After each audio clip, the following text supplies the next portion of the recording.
இன்றைக்கு நாம் தியானிக்க போகிற செய்தியின் தலைப்பு கர்த்தரின் யுத்தம் என்ற தலைப்பிலே நாம் தியானிக்க போகிறோம். வாசியுங்கள் யாத்திராகமம் 14ஆம் அதிகாரம் 13-14 வசனங்கள்.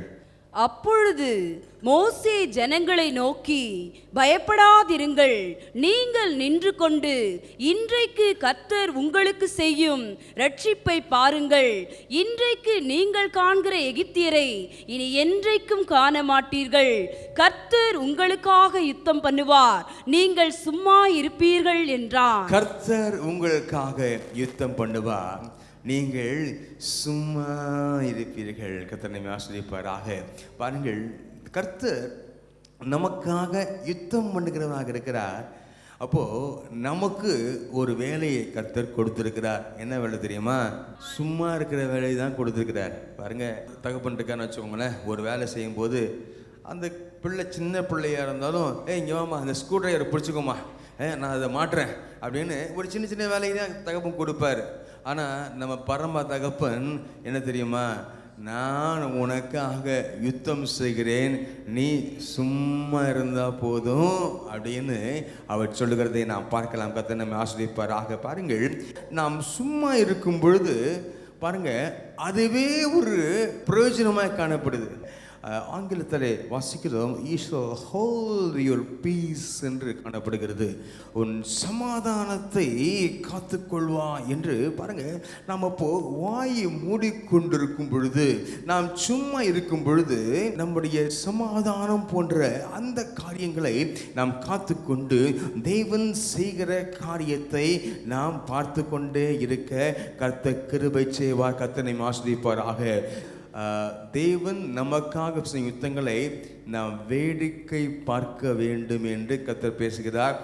அதுக்கு பதிலாக நாம் இறங்கி அடி திட்டில் இறங்கி நாம் அப்படி செய்கிறது அல்ல. தேவனை நம்பி அவர் செய்கிற காரியங்களை நாம் பார்த்து கொண்டிருக்க கர்த்தர் கிருபை செய்வாராக. இந்த ஆசீர்வாதத்தை நாம் அனுபவிக்க வேண்டும் என்றால் வேதத்திலே நாம் பார்க்கும் பொழுது கர்த்தர் சில ஆவிக்குரிய அனுபவங்களை கர்த்தர் எதிர்பார்க்கிறார். நம்முடைய ஜீவிதத்தில் சில வளர்ச்சிகளை கர்த்தர் எதிர்பார்க்கிறார். அதன்படி நாம் அதிலே காணப்படும் பொழுது, தேவன் எதிர்பார்க்கிற காரியங்களை நாம் பூர்த்தி செய்யும் பொழுது, தேவன் நமக்காக யுத்தம் செய்து அவர் நம்மை நடத்துகிற தேவனாக இருக்கிறார். கர்த்தர் நம்மை ஆசீர்வதிப்பாராக. சில வேளைகளிலே கர்த்தர் செய்யும் யுத்தத்தை நாம் பார்க்கலாம். எப்படி தெரியுமா? அந்த காரியம் நடந்து கொண்டிருக்கும், அந்த காரியத்தின் முடிவு வரைக்கும் அது ஒரு தோல்வி போல இருக்கும். அது சொல்லப்போனால் அந்த கிளைமேக்ஸ் கூட, அந்த உச்சக்கட்டம் கூட ஒரு தோல்வி போல இருக்கலாம். ஆனால் அது முடிஞ்ச உடனே ஒரு திடீர் திருப்பம் ஏற்படும். ஆண்டவரே, இது எப்படி ஏற்பட்டுச்சு அப்படின்னு பார்க்கும்போது கர்த்தர் சொல்லுவார், தெரியுமா? இதுதான் நான் உனக்காக செய்கிற யுத்தம் என்று கர்த்தர் நம்மோடு பேசுவாராக. கர்த்தர் நம்மை ஆசீர்வதிப்பாராக. தேவன் செய்கிற யுத்தங்களை நாம் பார்க்க கர்த்தர் கிருபை செய்வாராக. கர்த்தர் நடத்துவாராக. வேதத்தில் ஒரு சம்பவம் உண்டு. ஒரே ஒரு சம்பவத்தை மட்டும் நான் பார்த்து முடிக்க விரும்புகிறேன். வாசியுங்கள் நியாயாதிபதிகள் 7ஆம் அதிகாரம் 21ஆம் வசனத்தை வாசியுங்கள். பாளையத்தை சுற்றிலும் அவரவர் தங்கள் நிலையிலே நின்றார்கள்.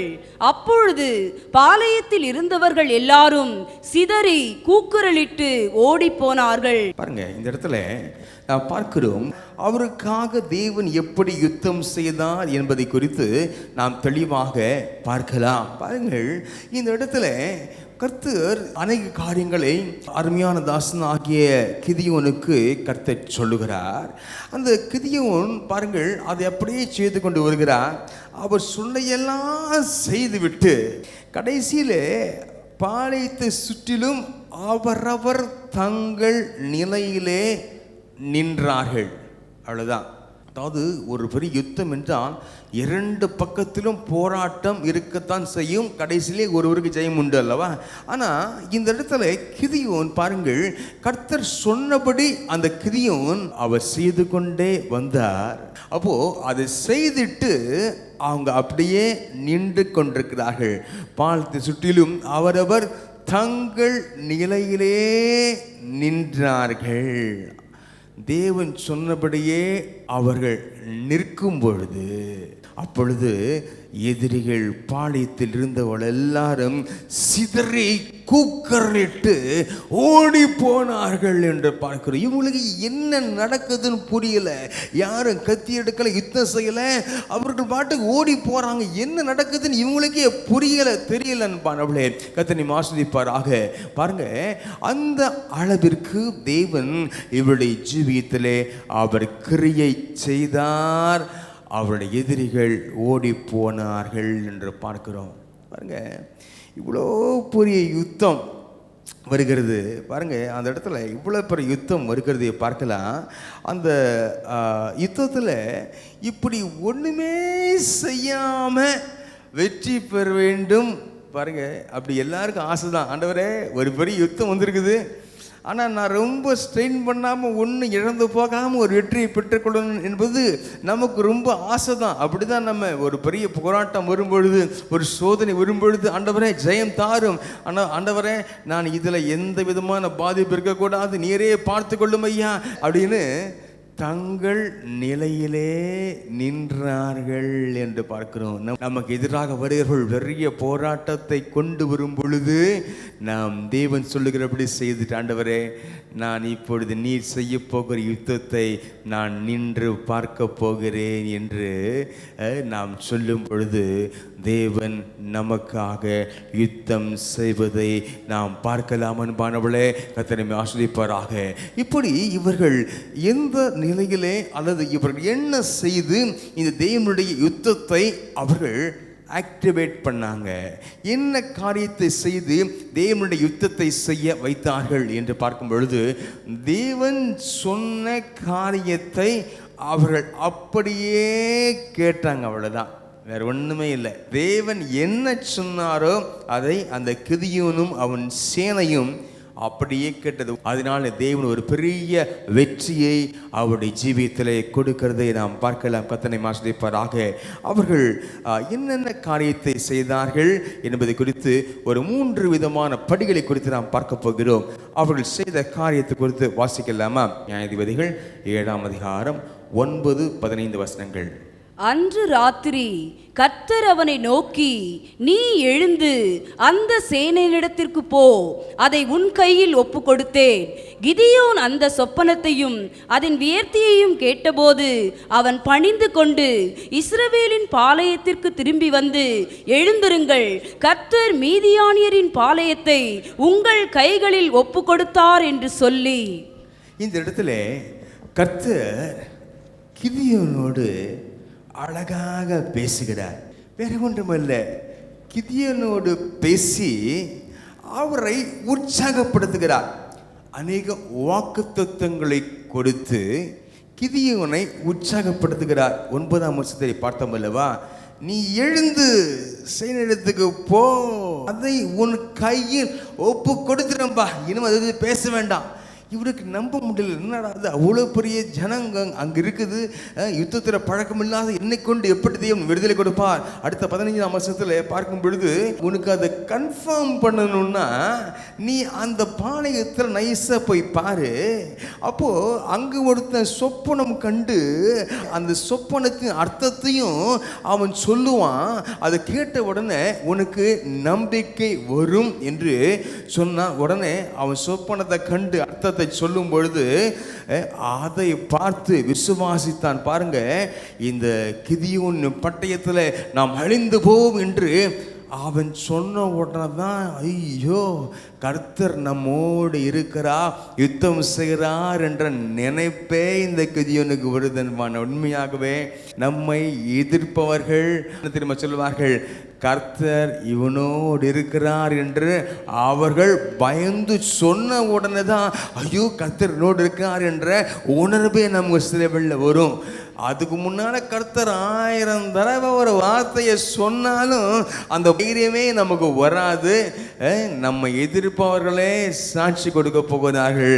இந்த மகளோடு தேவன் இருக்கிறார், ஆகவே நாம் கேர்ஃபுல்லா இருக்கணும் அப்படின்னு சாட்சி கொடுக்கும்படியாக கர்த்தர் நடத்துவாராக. அப்போ இவருடைய வாழ்க்கையிலே முதலாவது இவன் கிதியோன் செய்த காரியம், அவன் கிதியோனை தைரியப்படுத்தும்படியாக கர்த்தர் யுத்தம் செய்வார் என்று தேவனுடைய வார்த்தை அந்த கிதியோனுக்கு வந்ததை நாம் பார்க்கிறோம். அன்பானவர்களே, தேவனுடைய வார்த்தை, இந்த தேவனுடைய வார்த்தை நம்மை ஒவ்வொரு நாளும் தைரியப்படுத்தி இந்த உலகத்திலே யுத்தத்திற்கு நம்மை அனுப்புகிற ஒன்றாய் காணப்படுகிறது. உலகத்துக்குள்ளே போய் வேலை செய்து படிக்கிறதுக்கு சென்று உலகம் என்ற வனாந்திரத்தில், உலகம் என்ற யுத்த காலத்தில் நாம் இருக்கிறோம். அப்படிதானே? நம்முடைய யுத்த காலத்தில் நமக்கு இருக்க எதிரி யார் தெரியுமா? நம்முடைய மனைவி அல்ல, கணவன் அல்ல. அநேகருக்கு அவங்கள தான் எதிரி மாதிரி பார்ப்பாங்க, பக்கத்து வீட்டுக்கார எதிரி மாதிரி பார்ப்பாங்க.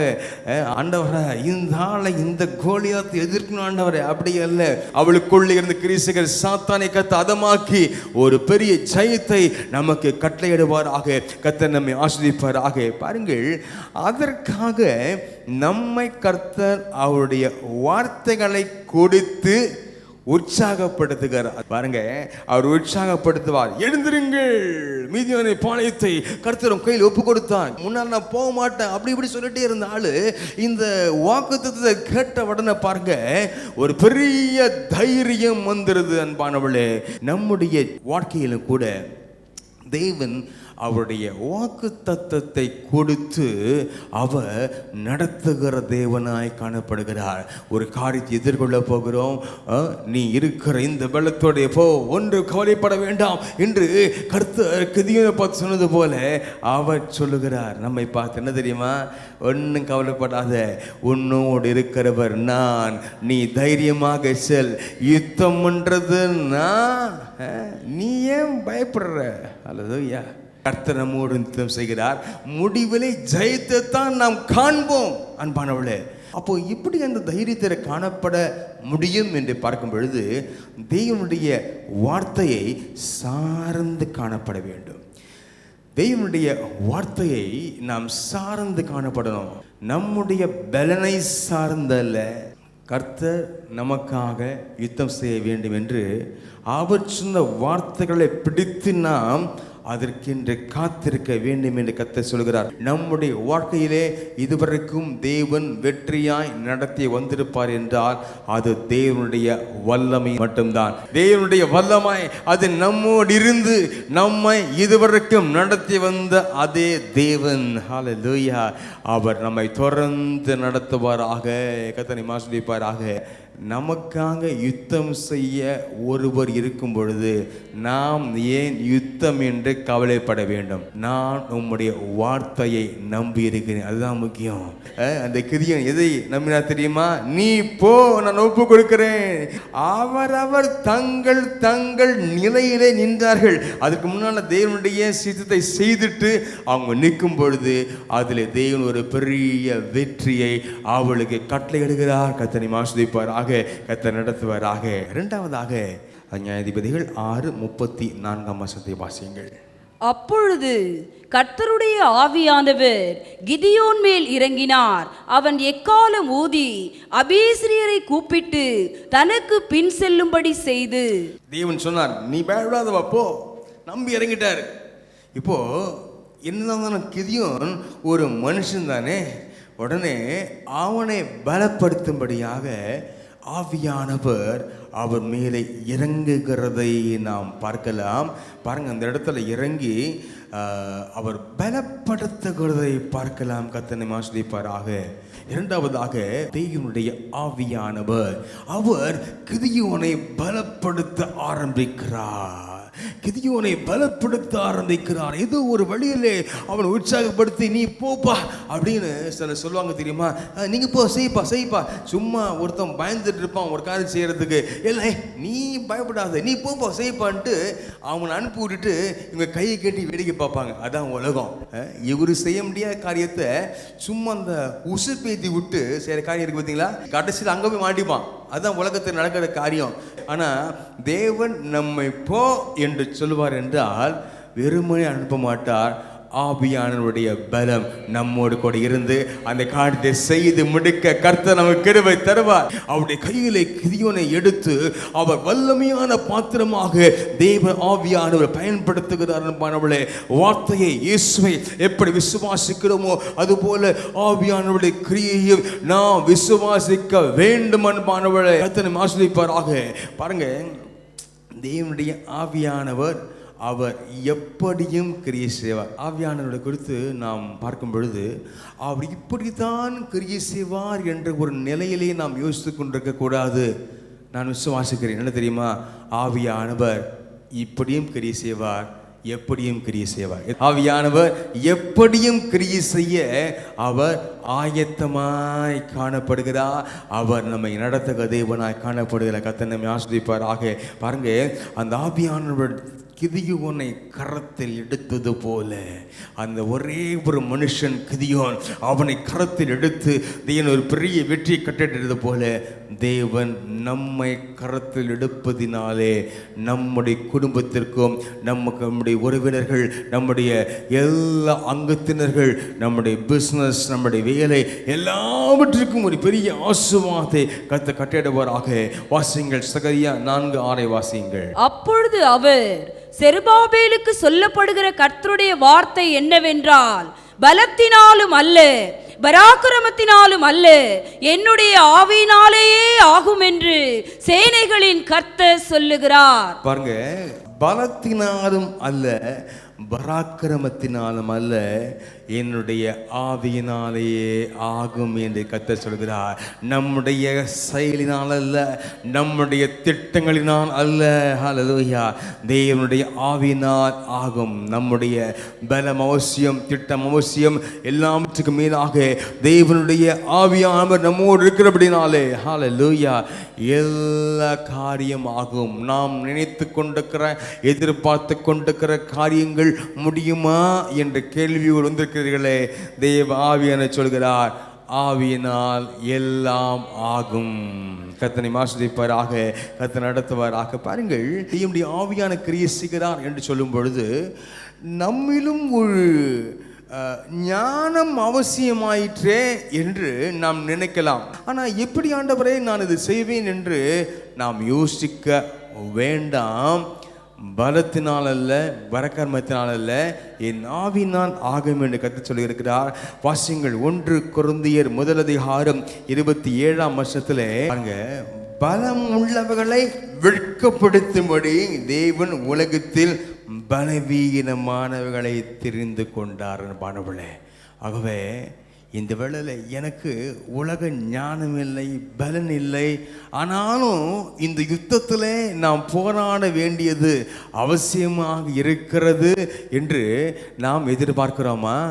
அந்த நிலையிலே கர்த்தர் தம்முடைய பலனை கொடுத்து நம்மை நடத்துகிற தேவனாக அவர் காணப்படுகிறார். அன்பானவர்களே, பாருங்க, 1 கொரிந்தியர் 1:26-31 வரைக்கும் நீங்கள் வாசிக்கும் பொழுது உலகத்தில் பலவீனமானவர்களை தேவன் தெரிந்து கொண்டார். இன்றிலிருந்து யாரும் ஒரு வார்த்தையை சொல்லவே கூடாது. என்ன வார்த்தை தெரியுமா? நான் பலவீனன், தேவனுடைய பலனால தான் இன்னைக்கு நாம் நின்று கொண்டிருக்கிறோம். அன்பானவர்களே, ஹல்லேலூயா. அந்த பலனை கொண்டு நாம் எல்லாவற்றையும் செய்ய கர்த்தர் நம்மை நடத்துவாராக. கர்த்தர் நம்மை ஆசீர்வதிப்பாராக. கடைசியாக ஒரு காரியத்தை பார்த்து முடிக்க விரும்புகிறேன்.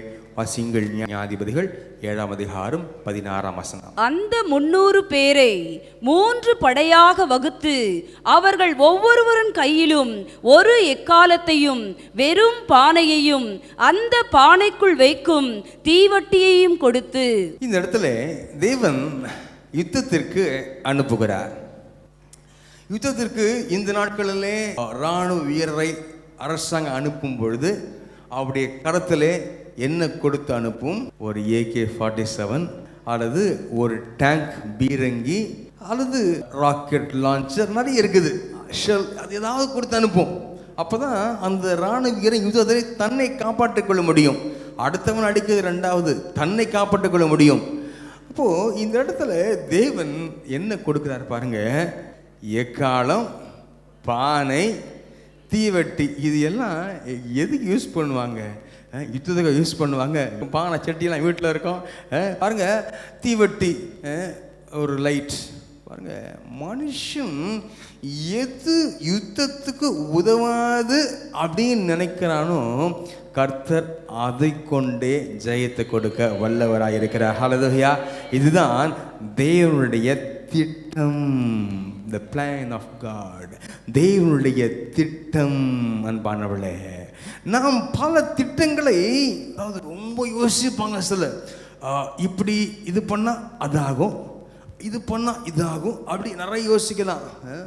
செஸ் விளையாட்டில் நிறைய இத்தனாவது மூவில் அவன் அப்படி அந்த காய் வெட்டினா அத்தனாவது மூலம் இந்த காயை வெட்டணும் அப்படின்னு திட்டங்கள் சதுரங்க விளையாட்டில் அநேகம் போடுவது போல நம்முடைய வாழ்க்கையிலும் கூட நிறைய திட்டங்களை நாம் போட்டு வைத்திருக்கலாம்.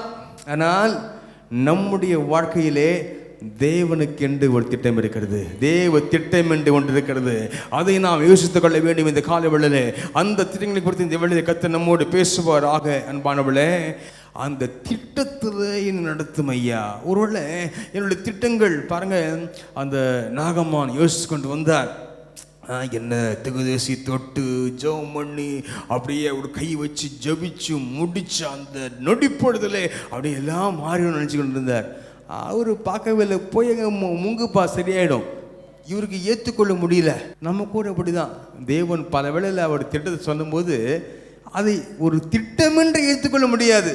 ஆனால் கர்த்தர் அவருடைய திட்டத்திற்குள்ளே பல வெற்றிகளை உள்ளடக்கி வைத்திருக்கிறார். ஆசிரியப்பாராக. அப்போ இந்த தேவன் கொடுக்கிற திட்டம் உலகத்துக்கு உதவாது, பைத்தியமாக இருக்கும். ஆனால் தேவன் கொடுக்கிற திட்டங்கள் நாம் அப்படியே அதை செய்யும் பொழுது கர்த்தர் அவருடைய திட்டத்தின் பிரகாரம் நம்மை நடத்தி ஒரு பெரிய வெற்றியை அவர் கிடைக்க செய்வார்.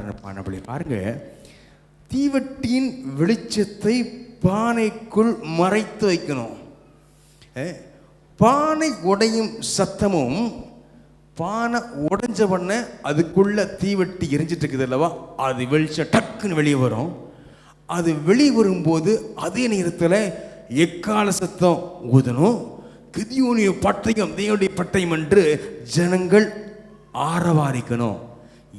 எல்லாம் சேரும் பொழுது அந்த இடத்துல நமக்கு ஒன்றும் பெரிய பாதிப்பு இருக்காது. ஆனால் எதிரிக்கு பாதிப்பு இருக்கும். இதை நீங்கள் செய்யணும் அப்படின்னு கர்த்தர் தெளிவாக பேசினார். உங்கள் வீட்டில் நடக்கிற ஒரு சின்ன ஜப சத்தம் எதிரியின் கூடாரத்தை கலங்கடிக்கும். அவர் சிதறி ஓடி போடுறான். இதுதான் ரகசியம் பானவளே, வேற ஒன்றும் அவசியம் இல்லை. ஒரு சின்ன ஜப சத்தம், எக்காலம் ஆரவாரம் துதி, அந்த சத்தம் போதுங்க. அதை வச்சு தேவன் ஒரு பெரிய வெற்றியை கொடுக்க அவர் வல்லமையுள்ளவராய் காணப்படுகிறார். மாணவர்களே, ஹல்லேலூயா. ஆகவே தேவன் பயன்படுத்தின ஆயுதம் அது ஒரு முக்கியமான காரியத்தை காட்டுகிறது. என்ன காரியம் தெரியுமா? பாருங்க, பானை என்ற பாத்திரம், தீவட்டி, எக்காலம், இந்த மூன்றும் ஒரு பெரிய ஆவிக்குரிய ரகசியங்களை காட்டுகிறது. நாம் ஈஸியாக யோசிச்சுட்டு இருக்கலாம், என்ன பானை, தீவட்டி, எக்காலம் சொல்கிறாங்களே, அது என்ன யோசிச்சுட்டு இருக்கலாம். அது பெரிய ஆவிக்குரிய அர்த்தங்களை காட்டுகிறது. வாசிங்க, முதலாவதாக 2 தீமோத்தேயு 2:21 வாசிங்கள். ஆகையால் ஒருவன் இவைகளை விட்டு தன்னை சுத்திகரித்து கொண்டால் அவன் பரிசுத்தமாக்கப்பட்டதும் எஜமானுக்கு உபயோகமானதும் எந்த நற்கிரியைக்கும் ஆயத்தமாக்கப்பட்டதுமான கனத்துக்குரிய பாத்திரமாயிருப்பான். நாம் சுத்திகரிக்கப்பட்ட பரிசுத்தமான பாத்திரமாய் காணப்பட வேண்டும். முதலாவதாக கர்த்தர் யாருக்கு அங்கு யுத்தம் செய்வார் தெரியுமா? முதல்ல பரிசுத்தமாய் காணப்பட வேண்டும், சுத்திகரிக்கப்பட்ட பாத்திரமாய் காணப்பட வேண்டும். நாம் என்னத்தையும் செய்து கொண்டு ஆண்டவர் யுத்தம் செய்யும் என்றால் அது நடக்காது என்பானவளே. எஜமான் உபயோகிப்பதற்கு ஆயத்தமாய் காணப்பட வேண்டும். இதெல்லாம் ஆயத்தப்பட்டுட்டா போதும், நீங்கள் போய் நின்னீங்கன்னாலே போதும், ஒரு பெரிய ஜெயத்தை நீங்கள் பார்ப்பீங்க. ஹல்லேலூயா. இரண்டாவது தேவன் உபயோகித்த ஆயுதம் என்ன பார்க்கும் பொழுது தீவட்டி என்று பார்க்கிறோம். வாசிங்கள் 5:16 வாசிங்கள். உங்கள் வெளிச்சம் அது பிரகாசிக்க கடவுது என்று பார்க்கிறோம். பானவளே, வெளிச்சம் பாருங்க, வெளிச்சம் எதை காட்டுகிறது என்று பார்க்கும் பொழுது நம் நற்கிரியைகளை அது காட்டுகிறது. மக்கள் அதை காண வேண்டும் என்று பார்க்கிறோம். நம்முடைய வெளிச்சம் பிரகாசிக்க வேண்டும் என்றால் நம்முடைய வாழ்க்கையிலே நாம் செய்கிற நற்கிரியைகளை மக்கள் காண வேண்டும் என்பானவளே. கர்த்தர் ஆசீர்வதிப்பாராக. நம்முடைய துர்க்கிரியைகள் தான் அநேகருக்கு கிரியை செய்து கொண்டிருக்கிறது இல்லை, நம்ம நற்கிரியைகளை கர்த்தர் காண கிருபை செய்வாராக. கடைசியாக ஒன்றை தாண்டி முடிக்கலாம். மூன்றாவதாக கர்த்தர் பயன்படுத்தின அந்த ஆயுதம் என்ன என்று பார்க்கும் பொழுது பாருங்க, எக்காலம் என்று பார்க்கிறோம். வாசிங்கள் 1 தெசலோனிக்கேயர் 1:8 வாசிங்கள். தேவனை பற்றின உங்கள் விசுவாசம் எங்கும் பிரசித்தமாயிற்று. பாருங்க, அந்த தேவனை பற்றின விசுவாசம் எங்கும் பிரசித்தமாயிற்று. இந்த எக்காலத்தை ஊதுனா ஒரு வீட்டுக்குள்ளே அடக்கி வைக்க முடியாது. பக்கத்து வீட்டுக்காரன் வந்து என்னன்னு கேட்பான்ல, அப்படிதானே? நம்முடைய விசுவாசத்தினுடைய சாட்சி அன்பானவளே உலகமெங்கும் பிரசித்தமாக கர்த்தர் கிருபை செய்வதாக. இந்த மகன் இந்த மகள் இவ்விதமாய் கர்த்தரை விசுவாசித்தான் என்று சொல்லும்படியாக நம்முடைய எக்காலம் தொனித்து கொண்டே இருக்க வேண்டும். சுத்திகரிக்கப்பட்ட பாத்திரமாய் காணப்பட வேண்டும். இரண்டாவது, வெளிச்சம் பிரகாசிக்க வேண்டும். எக்காலம் தொனித்து கொண்டே இருக்க வேண்டும். அந்த இடத்துல நான் பார்க்கிறோம் என்ன தெரியுமா? அவரவர் நிலையிலே நின்றார்கள். அதற்குள்ளாக இதில் காணப்படுகிற காரியம் என்னவென்றால் தேவனுடைய வார்த்தையில் விசுவாசம், அவருடைய ஆவியானுடைய வல்லமை, தேவனுடைய திட்டம் அது மூன்றில் நான் நிறைவேற்றும் பொழுது தேவன் நம்மோடு கூட இருந்து நமக்காக யுத்தம் செய்கிற தேவனாக இருக்கிறார். கர்த்தர் நம்மை ஆசீர்வதிப்பாராக. எங்கள் நேசிக்கிற நல்ல பிதாவே, இந்த வேளையிலே உம்முடைய சமூகத்தில் இருக்கிறோம் ஐயா. கர்த்தர் எங்களுக்காக யுத்தம் செய்வதாக என்று பார்த்தோம் ஐயா. நாங்கள் சும்மா இருக்க வேண்டும் என்று பார்த்தோம் ஐயா. அப்பா, நாங்கள் நின்று கொண்டிருக்கும் பொழுது நீ யுத்தங்களை செய்வீர் என்று பார்த்தோம் ஐயா. உம்முடைய வார்த்தையை அப்படியே விசுவாசிக்கிறோம் ஐயா. ஆவியானவரை அப்படியே விசுவாசிக்கிறோம் ஐயா. உம்முடைய திட்டம் எங்களுடைய வாழ்க்கையிலே கிரியை செய்வதாக. ஒருவேளை எங்களால் அறிந்து கொள்ள முடியாதா இருக்கிற திட்டங்கள், அதை நீர் கிரியை செய்வதாக உம்முடைய கரம் கூட இருப்பதாக. உம்முடைய திட்டங்கள் அப்படியே எங்களுடைய வாழ்க்கையிலே நிறைவேற கிருபை செய்வதாக. நாங்கள் உடைக்க வேண்டிய பானைகளை உடைக்க கிருபை செய்வதாக. மக்கள் இருந்து பிரகாசிக்கிறதுக்கு தனியாக காணப்படைய காரியங்கள் எல்லாவற்றும் மாறி போக கிருபை செய்வதாக. உமக்கு என்று ஊத வேண்டிய காலத்தை இன்னும் ஊதாமல் இருக்கிறோமே ஆண்டவரே, அந்த விசுவாசம் உனக்கு பறைசாட்ட கிருபை செய்வதாக. ஆண்டவரே, எங்களுக்கு எதிராக வந்த எல்லா மீதியான எரியும் இன்றைக்கு நீ அதம் பண்ணினாலே உம்மை நன்றியோடு துதிக்கிறோம் ஐயா. ஜெயத்தை பெற்றுக் கிருபை செய்வதாக, ஆசீர்வதிப்பதாக. இயேசுவின் நாமத்தில் பிதாவே, ஆமென், ஆமென், ஆமென். Pastor P. ஸ்டீஃபன் அவர்களால் ஸ்தாபிக்கப்பட்ட பல்லாவரம் அப்போஸ்தல கிறிஸ்தவ சபை அவருடைய மறைவுக்கு பின் பாஸ்டர் எஸ். விசுவாசம் அவர்களால் தொடர்ந்து நடைபெற்று வருகிறது. ஒன்றுமில்லாமையில் ஆரம்பிக்கப்பட்ட இந்த சபையானது இன்றைக்கு ஆயிரக்கணக்கான ஆத்துமாக்களை கொண்டதாக மாற கர்த்தர் கிருபை செய்தார். உங்களுடைய பிரச்சனைகளுக்காகவும் ஜெப குறிப்புகளுக்காகவும் மேலும் 24 மணி நேரமும் ஜெபிக்க நாங்கள் ஆயத்தமாக இருக்கிறோம். போதகரை நேரில் சந்தித்து ஜெபித்துக் கொள்ள நீங்கள் உடனே எங்களோடு தொடர்பு கொள்ளுங்கள். நீங்கள் தொடர்பு கொள்ள வேண்டிய முகவரி பாஸ்டர் எஸ். விசுவாசம் அப்போஸ்தல கிறிஸ்தவ சபை, 12A ஈஸ்வரி நகர், பல்லாவரம், சென்னை 43. தொலைபேசி எண் 22642299.